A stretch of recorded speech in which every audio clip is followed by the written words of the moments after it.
Padres Hot Tub is a 12-month-a-year endeavor. Raphie and Chris and I, 12 months a year, are here to talk Padres with you, even when nothing's happening. And more importantly, far more importantly, the Padres Hot Tub community is 12 months a year. You might think that this is the time. Nah, forget about it. It's the exact opposite. Be a part of the Padres Hot Tub community. It continues to grow even as the 2024 season has expired because, quite frankly, I think that most social media platforms in this time, late October 2024, you can't be there. It's a bad place. It's bad for you. It's literally bad for your health. But the Padres Hot Tub Discord is at least, if nothing else, health neutral. It's okay for you. You can survive on Padres Hot Tub Discord. And I think that's very important in these days, friends. I saw pictures of fish this weekend. I heard about countries I've never been to this weekend in the Discord. And I heard about baseball as much as I wanted to. And I talked about baseball as much as I wanted to. And it's always there for that. It's always there for that. Yeah. I mean, there are other sports other than baseball. We encourage you to watch them because baseball is stupid and no one should watch. But the people that are in the Padres Hot Tub Discord community are very smart baseball people, and that intelligence tends to carry over into talking about other sports. So if you're an NBA fan or an NFL fan or a soccer fan and you're sick of the Discord on Reddit or Twitter or whatever, you would be well served coming and talking about those things on our Discord server, where we have dedicated channels for those sports to be discussed. We have movies and TV. We have golf, just like tons of other things that aren't baseball that you can come and enjoy with us with a group of self-selecting, really rad people. So if you live in LA, I'm going to ask you to play softball one time. It's only a fair warning. But Here's the bottom line. Whether it's $5 or at a higher level, what Chris, Raphie, and I try to do every month is make it worth your money. So give it a look. Patreon.com/Padres Hot Tub. Come join the community. See if it's worth your money. I think you'll agree that it absolutely is. At a time when right now, like a bacon, egg, and cheese is $12. Honestly, I think, for as low as $5, you'll find that this is a great value. Patreon.com/Padres Hot Tub.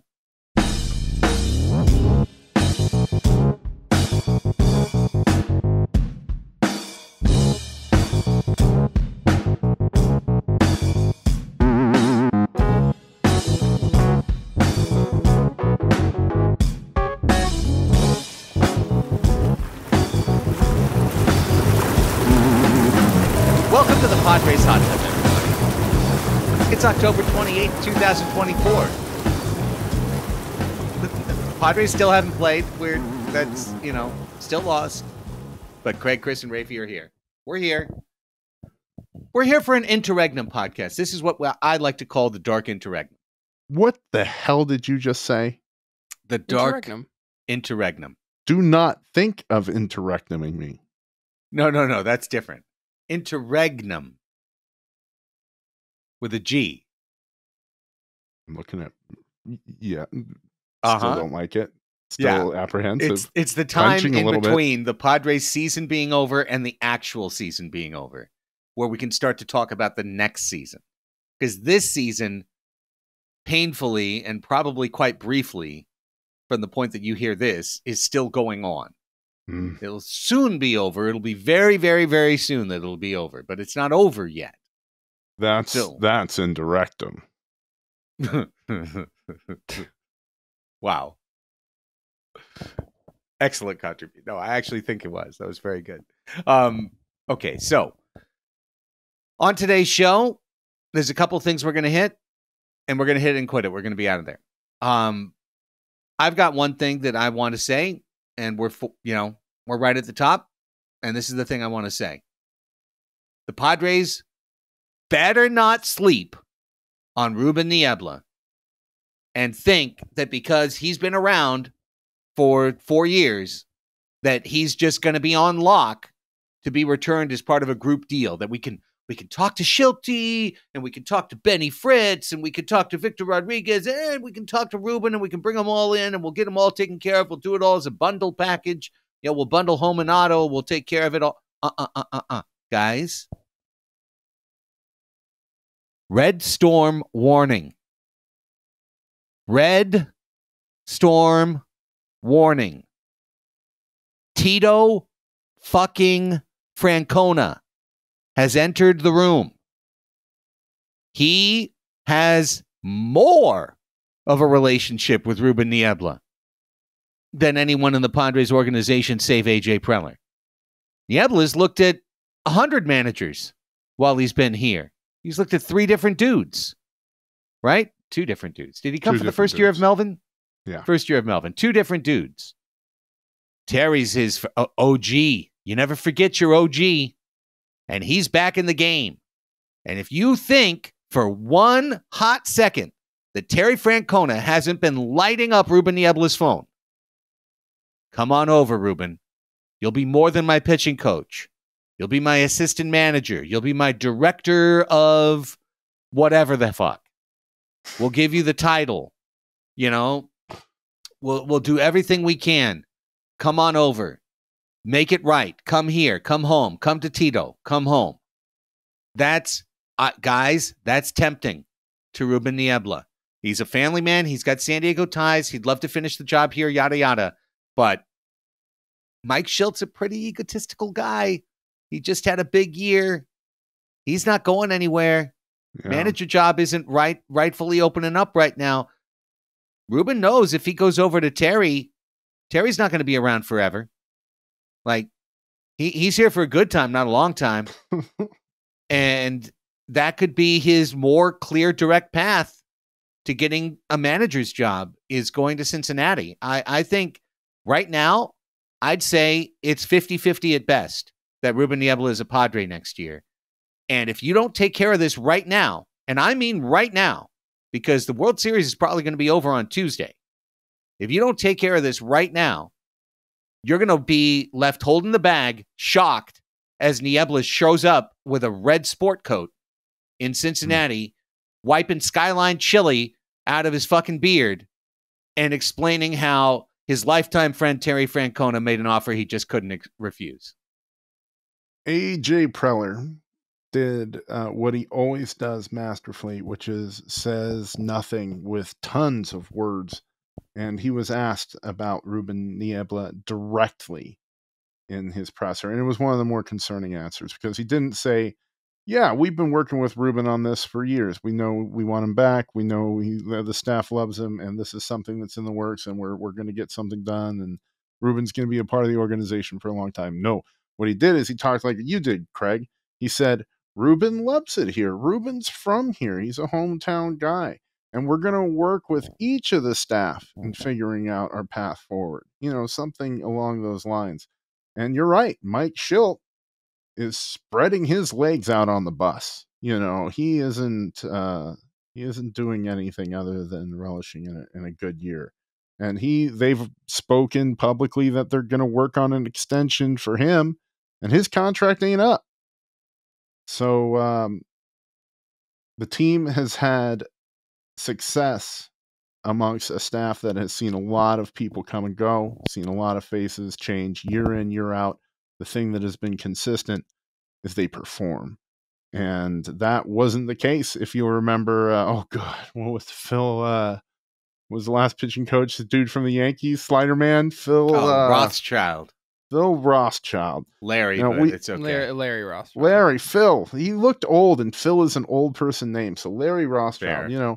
And before him, we've just seen a lot of characters come and go, and Ruben brought a lot of stability to the position and is obviously really popular amongst the guys. So whatever the holdup is, Ruben's ambition or the money, if it's the money, that's the easiest one in the world. And if the Padres start cheaping out on these things, we've got a very, very long fall down the mountain that we haven't even gotten to the top of yet. So you're right, Craig. Get that guy, lock him up. I don't know. Maybe I need to wake up, because I'm not worried. I feel like that the team knows how important he is. And I think that him being the only carryover between the Melvin and Schilt administrations, really, on the team. I guess Fritz was on the team before, I guess. But is Fritz not an extension as bullpen coach of Niebla? I mean, they're definitely simpatico. Yeah. I don't know. I just like... Wasn't David Macias on the staff too? He's the first base coach. Yeah, but was he? He was. I guess he was last year, wasn't he? Yeah, I just didn't think it was. I thought he took Christensen with him and Matt Williams, and they hired Victor. Leaper was new this year, and Victor Rodriguez is new this year. And yeah, I don't know. Whatever. I just like. I mean, does the biomechanics lab at Point Loma Nazarene mean nothing? Like is that's practically a blood contract, is it not? I honestly, I genuinely haven't entertained the possibility of him not being our pitching coach next year. So yes, I maybe need to wake up to that, because it just seems so. I don't want to get into this now, but like we're getting into it now because this is part of my argument, which is that it's so evident to me that the Padres would have won the World Series if they beat the Dodgers. Like the Yankees look like food, the Mets were food, and I think that, and then this will dovetail in terms of what we want to talk about later in the show, but like you kind of just want to run some of this back. Certainly from I think from an institutional standpoint, like it's, yes, we can totally agree with that. Yes. Yeah. We can argue until the cows come home about, Will Peralta and Solano and Higashioka and all these other people who, we may or may not bring back. Are they going to have as good of seasons next year as they will, this year? But I definitely feel like a shakeup of coaching and managerial stuff would lead to worse outcomes. So, I don't know. I see that as much of a priority to keep the band together as I do signing any other player. And we heard all throughout last offseason about how important stability was for the organization. So this would be a fantastic way to prove it.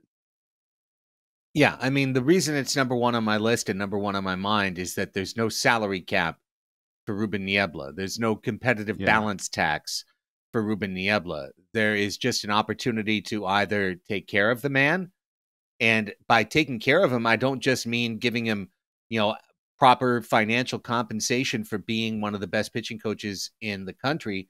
It's to feed his ambition. It's to give him the opportunities that he believes he has to continue to grow in the game of baseball. And I'm telling you, if the Padres in any way deny that, he will find it, because he's too good not to.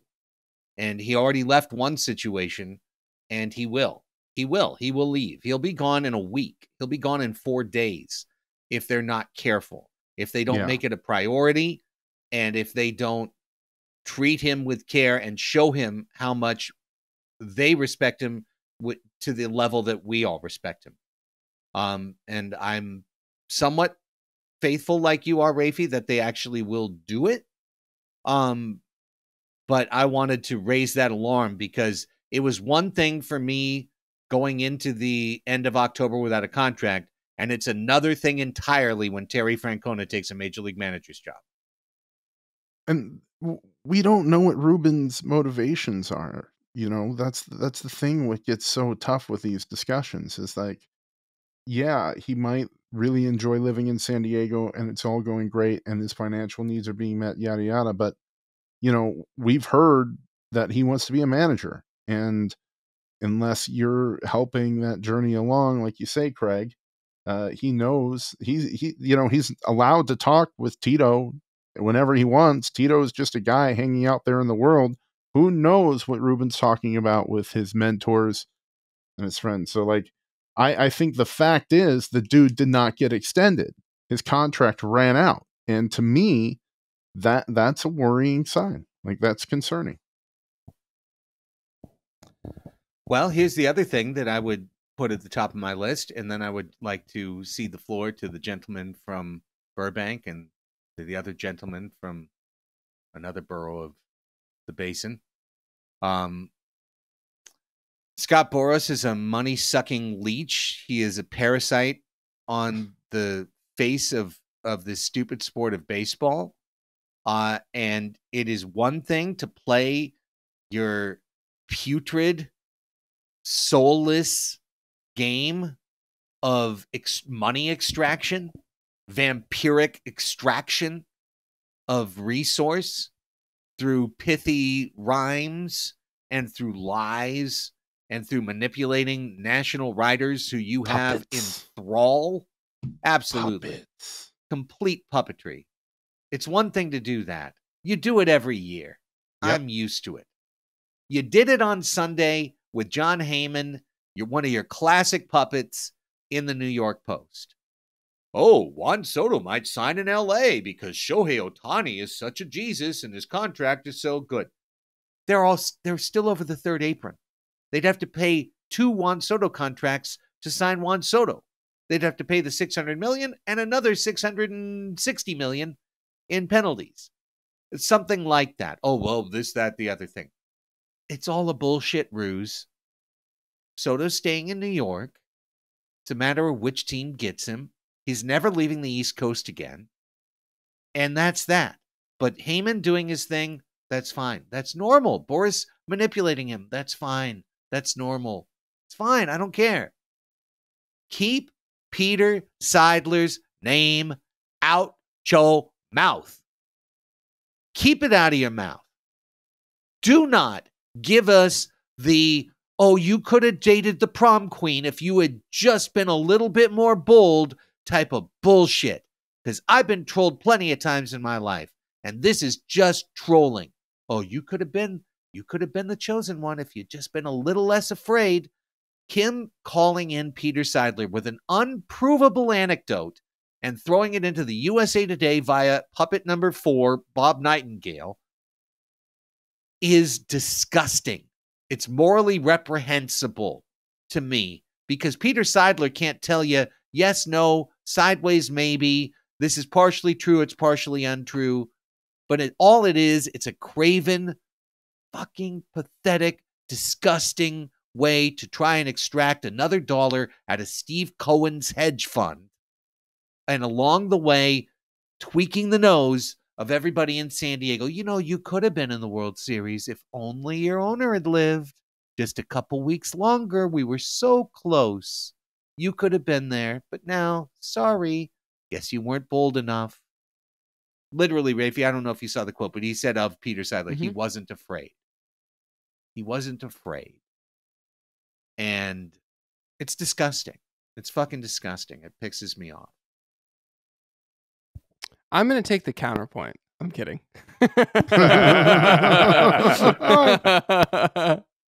Well, actually, yeah, no, I mean, when it comes to John Heyman's Twitter or column presence, I just assume that any tweet has been written by Scott Boras and he's just copy pasted it. So, you know, I can't speak for some of these other writers, but Heyman is like the most by far and away egregious offender when it comes to just being a mouthpiece for Scott Boras. So I really don't listen to free agent news aside from, I don't know, Jeff Passan, like a couple other insiders. But I don't know. There are so many. I mean, like Rosenthal's off the table now, so like it's not going to be Ken. Like who do you are there any that you guys listen to aside from Jeff Passan? Passan, like that's of like the big guys, the big corporate, you know. Yeah, suits. and he doesn't really like put out speculation like that. No, he's you know just what I mean? reporter. You know, I'll listen to Buster. I haven't listened to any of the national pods for a couple weeks for some reason. But you know, I'll listen to those guys fully knowing what they represent and who they're, you know, who's controlling their strings. You can't see it completely. Heyman is so friggin' blatant about it. You know, the dude might as well have Boras Corp on his business cards. You know, AJ Preller has a relationship with Scott Boras, and he's likely going to be talking to Scott Boras about at least one of our departing free agents. Who knows how far those discussions are going to go, because we get back into friggin' priorities and motivations again. But I want Peter Seidler talked about. I just don't want him used as a marketing tactic. It's really gross. Don't be gross, Scott. It was disgusting to me. The Padres were a really good team. We didn't make it. LA shut us out for 24 straight innings. Team lost its way. Whether it was through the crazy dark arts bullshit. I mean, obviously they didn't try any of those tactics the next two series because they didn't have to. No matter what, the Padres lost their way, and they didn't win the title this year. And they absolutely could have won the title this year. Unfortunately, this is one of those memories that we're going to keep the rest of our life, that only one team gets to have a magical season. You can think your season's magical until someone else's stronger magic overwhelms it, and then you're just left in the dust. And that's where we are. We had a great season. We'll get, and trust me when I tell you this, we'll get there, because a few weeks from now, baseball will be gone. I mean, 24 hours from now, or maybe 24 hours and 10 minutes from now, baseball will be gone. And then a few days after that, it'll be like oh, God, there's no game today. There's nothing. Yeah. And that's when we'll start to remember a wonderful game against the Nationals in June, or a comeback against the Cubs in April, or a clutch performance in Atlanta in May, or any of these other great games that were part of a really enjoyable regular season. You got to make the playoffs over and over and over if you want to make the World Series and win. Yes. You know, the Dodgers have the most resources, the most unfair advantages that you could possibly have in sports. They've got one of the most stacked decks of any professional sport in the world. And they've made 4 World Series in 8 years, and they're going to win 2 now. And that is something that's not going to go away. They're going to be a problem probably every year of our lifetimes, unless the sport is canceled due to, civil unrest or something like that, which we can all, hope for is kind of a dark upside to the end of the world. It's like, well, at least the Dodgers didn't win. But despite that, a 5-game series is always going to be a randomizer that takes a great team and puts it in a blender and gives you the opportunity. And if Dylan Cease had been a little bit better in game 1 this year, the Padres might have swept the LA Dodgers 3 games in a row and taken that series. LA had it long enough to shut us down. The series ended and we lost. But it doesn't mean that next year or 8 years from now or whenever it is, if you keep punching the ticket to the playoffs, that you might find that this is the year that the path opens up for you. You hear that, Brewers fans? Yeah, bro. I know. Don't worry, Cleveland. It's coming for you. But honestly, I'm sorry, I don't want to monologue, but just very, very brief.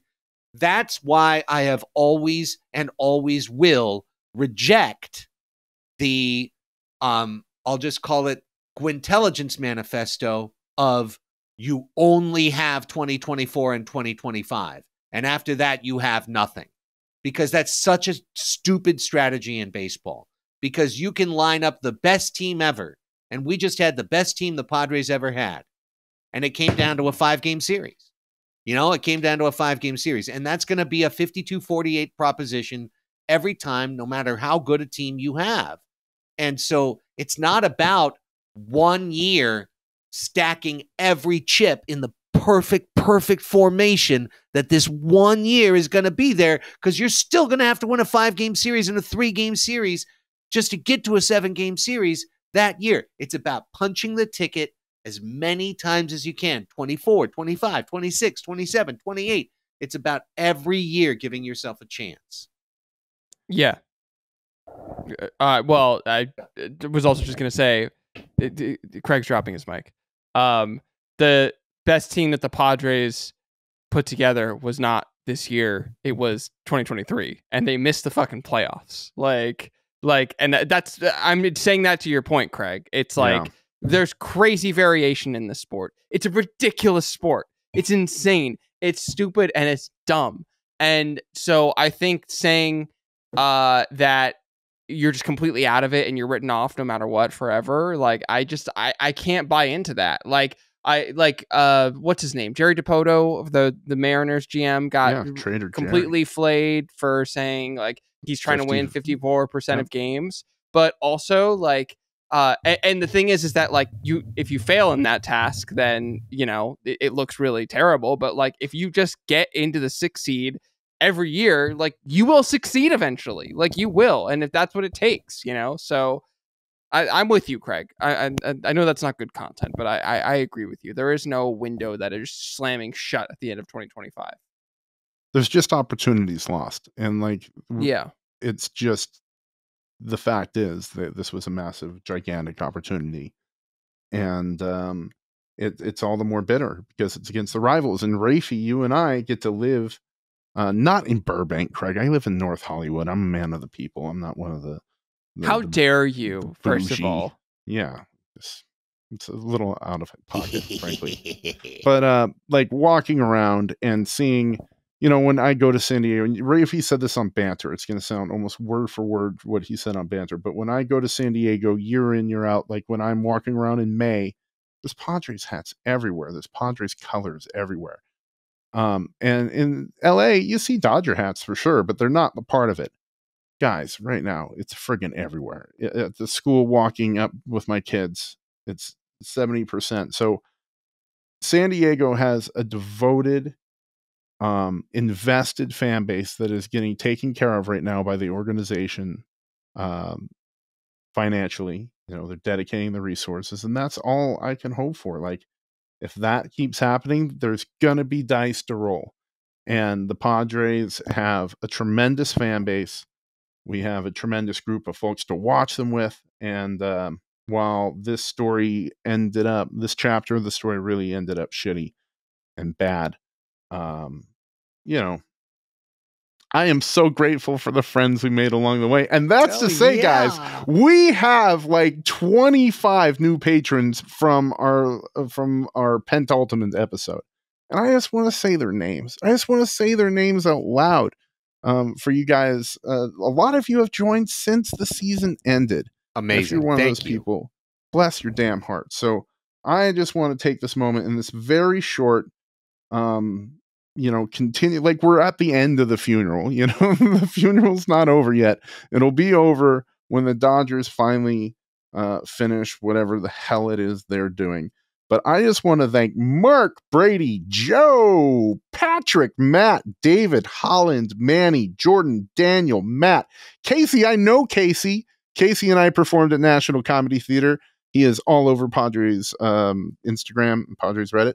Look for him, Casey Gardner. He rocks. Bryn, Madre and Sons, Tyler, SHB15, Jamie, Nathan, Richard, Neil, Adam, Daniel, Tyler, Adam, Win, SD. Oh no, that one was before the last game. Richard, Seth, Dustin, Armando, and Gustavo, Johnny, Infield Fly, and In Merrill We Trust. And what about just that? We land there. We land there with Jackson Merrill winning Rookie of the Year this week. That's what we can talk about next week. Yeah, he's won the MLB Players Association. And yeah, he's won the fake ones, but he's going to win the real one too. It's going to be a sweep. I hope you're right. I mean, the fact that Skeens didn't win one of those two, it does kind of feel like a movie that picked up a Golden Globe and then also picked up a Screen Actors Guild. And the so-called momentum is building. The fake ones towards the real one. But in the end, those votes have already been cast and counted. It's just a matter of them getting around to telling us.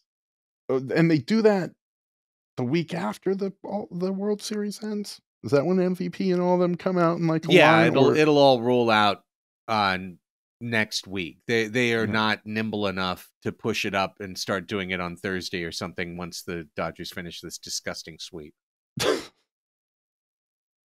I wouldn't feel better if it were now, I guess. No, I would. They should make it now. They should just have it during World Series. Like, celebrate the friggin' game. I guess they're not trying to distract from the people still playing the game, but that's dumb. Here's 1 minute from me on the World Series.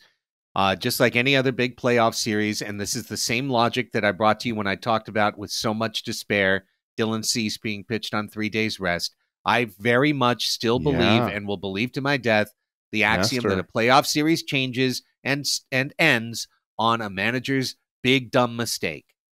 And the big dumb mistake was to take Nestor Cortez out of hibernation after a month of no pitching at all and put him into literally the highest leverage situation of the Yankees season. Game 1 of the World Series, 10th inning, Shohei and Freddie. And the ironic part of the sequence is that if Alex Verdugo doesn't fall into the stands, then probably they face Betts. And who knows, maybe Mookie Betts hits a home run off Nestor Cortez. Maybe it probably doesn't matter. But because he fell in and the runners advanced, it was like a free ticket to get to Freddie Freeman for the Grand Slam. But here's the thing. The Yankees didn't build a good enough team. Because in the end, Raphie, Aaron Boone had to rely on Tim Hill. That same guy, Tim Hill, monster, Red Bull ham guy. He cleaned his life up now, though. Like, if you look at him on the Yankees, he does look like he got sober. And he does. Has a good program, and Yeah. But to get out Shohei Ohtani, Mookie Betts, and Freddie Freeman in the 10th inning, and he couldn't do it. So, like, Tim Hill should just hang it up, or go pitch, more appropriately, go pitch for, any random losing team, the Pirates or whatever. Because just get the money. Just get the money and go. Because the Yankees didn't trust him in that spot. They gave the ball to a dude with literally a partially torn UCL, not ACL, UCL, that he knows is partially torn, to pitch in anger for the first time in a month. And it was a big, dumb decision, and it ended the series. Just right there. 2 pitches, and the series was over.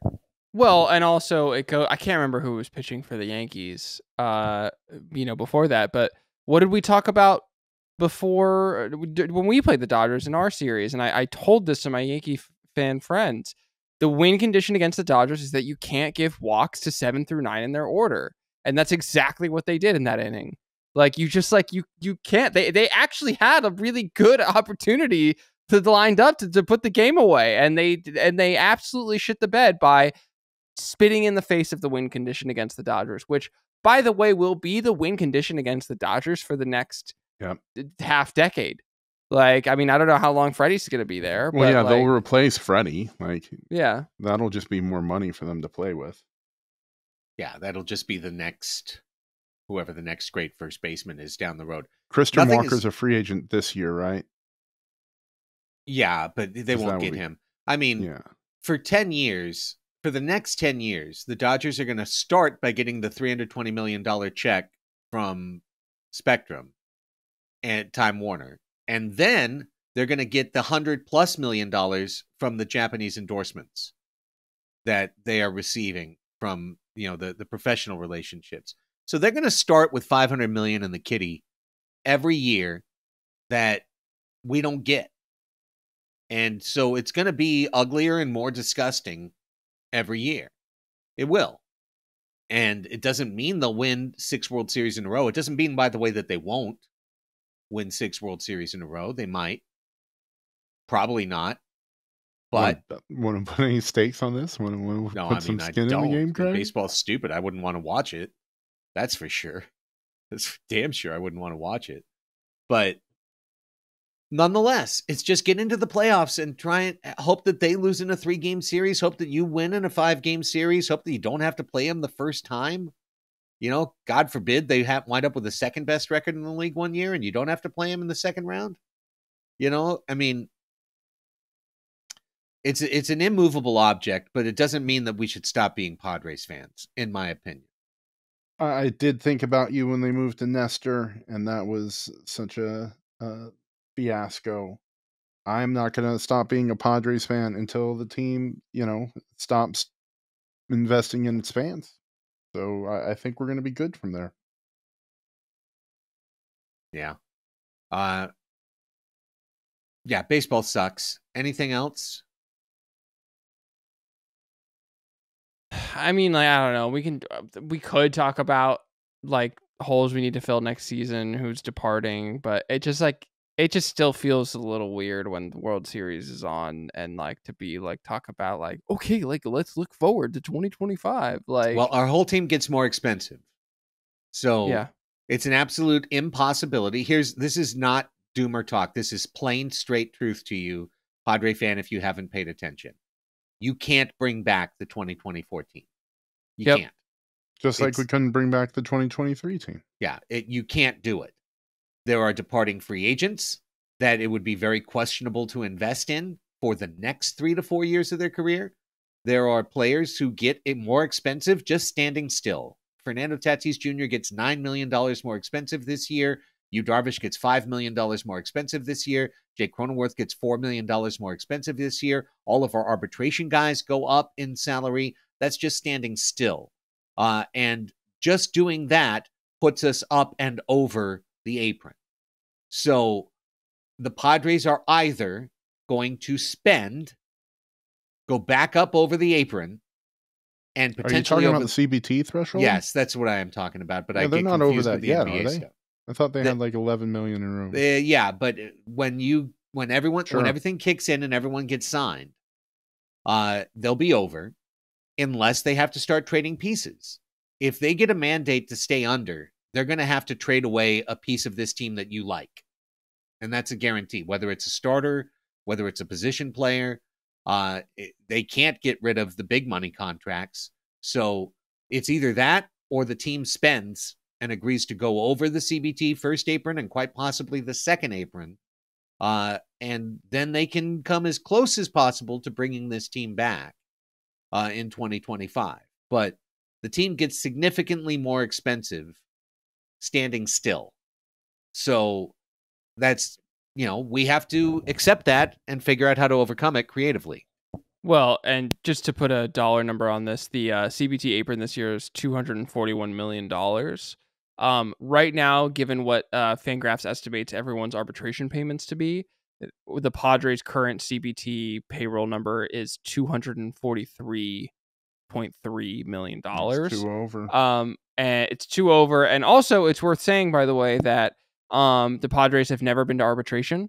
So correct. Some of those places where other teams who are snakes and try and do what they did to Josh Hader in Milwaukee or Corbin Burns in Milwaukee or other players in Milwaukee, where you try and extract every single last dollar out of that.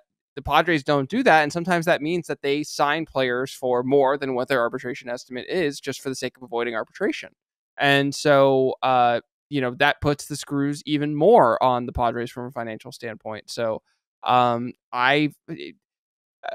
very big top line thing is that like they're going to need people to catch next year. So I think one of Higashioka and Elias Diaz will be back next year. I'm not sure which one.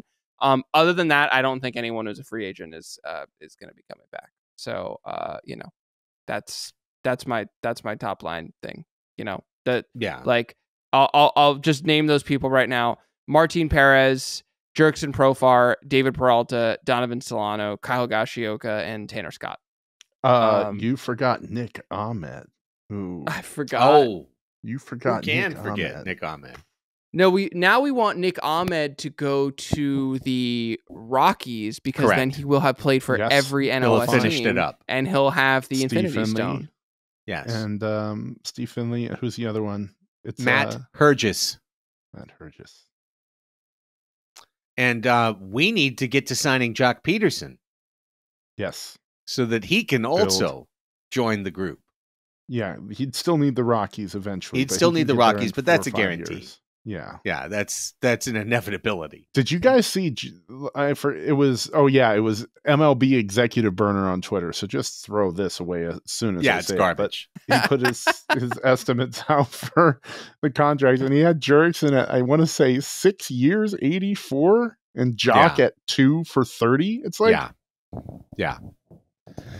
This is all I need to say about Jurickson Profar. If the market respects Jurickson Profar like we respect Jurickson Profar is gone, daddy, gone. Yes. The only way Jurickson Profar is back in San Diego is if the market has no respect for him going into 2025. And I mean none. Like, nope, nobody wants you. That's the situation in which he can come back. And then you get to, which our patrons heard on a Have a Drink, the separate discussion of, is that a good idea? Yeah. Which is entirely separate from, could it even happen? Will it be a good idea when it does happen? So that's a long way. That's a long way down the road. With that, gentlemen, Game 3 of the World Series has just come to an end, and the assholes finished it off. So the only good news is that Fox executives are eating their hats, and someone just tripped accidentally and spilled their cocaine vial everywhere, and it's a lot of money lost for a Fox exec somewhere up there, because they now not only know that today they got their ass kicked in the ratings by Monday Night Football that was the Giants and the Steelers, whoop, but that tomorrow no one is going to watch Game 4 other than, LA, Japan. So I guess everyone is going to watch, but they're not getting what they wanted. They're not going to get the ratings they wanted, and they're going to get the worst possible series, the ugliest, worst series that just had one good game. And so maybe next year they won't tip the Padres pitchers to the Dodgers like we all know they did in the dugout. Bye. Okay. Raphie, anything else? Yeah, I'll try and have a silver lining, which is that one team had to lose this World Series. So it wasn't the one that I wanted to lose, but I'm also not unhappy that the Yankees lost. So I'm sad because my friend is a Yankees fan, and I really wanted him to be happy, and I would have loved for the Dodgers to have been unhappy, but it's not like I love the Yankees either. So, I think that they're going to. First of all, I don't know if Aaron Judge is going to be able to walk the streets of New York after this series. No kidding, man. Truly, somewhat worried about his safety. That's number one. It's not just the series though; his whole playoffs have been an absolute wreck. So I think Aaron Boone is actually in more physical danger. Aaron Judge is becoming one of the worst playoff players in the history of baseball. Mm. Yeah, he's a complete, utter disaster that tanks his team. But other than that, he's great. Yeah, and well, fuck. What else was I gonna say? Oh yeah, I think that if when the Yankees lose, they're going to be so wounded by this that they'll pay $1 bajillion to Juan Soto. Mm-hmm. So because they could not handle the embarrassment of Steve Cohen outbidding them. Like that would be like, oh my God, who are the Yankees at this point? So right. So Juan Soto will be a Yankee for $800 million or whatever it is, right. $701 million, whatever. Right. One more than Shohei Ohtani signed for. And that will be that. And that'll my be our new silver lining is that, first of all, Jenna Tolles is back on Twitter saying their off-season stuff about how the Padres are signing Roki Sasaki and all that great stuff. So that's a silver lining. The other silver lining is Jackson Merrill had an amazing season. MLB writers know ball, and the AJ Preller will be picking with an extra draft pick at the end of the first round next year. Let's hope that is. How about them draft picks, baby? It's like we're rooting for the Chargers again. Yeah, yeehaw! Draft equity. What a dream. Yeah. All right, that's it for this one. Next time we come back, there'll be no baseball. Hey, Yankees, you can do the funniest thing ever. They can't, Craig. I'm sorry. You could do the funniest thing in history. It just Not right that in Dave timeline. Roberts' face. Like, have somebody steal a base in the 11th inning of Game 4. You know, like right off the bench. Woo! Oh, I thought you were saying like Sinister Sling 2. Like, No, Yeah, that's what I Win- thought too. Like, no. have a Win 4 straight, keyed by a critical stolen base by some random ass guy off Right. the bench, just like Dave Roberts was in just like 2004 Dave Roberts. Yes. when he stole off Rivera and came around to score. I wish Trent Grisham were faster. That would be. That's fun. it. It's Grisham. He's not fast enough. Trent He Grisham will was be this time. shockingly slow. He just needs to be it one time, man. Just one time. Fellas, we found a way to end this episode shitting on Trent Grisham, and I think that is it. Well done. Mission accomplished. For Chris and Raphie, I'm Craig. Go Padres.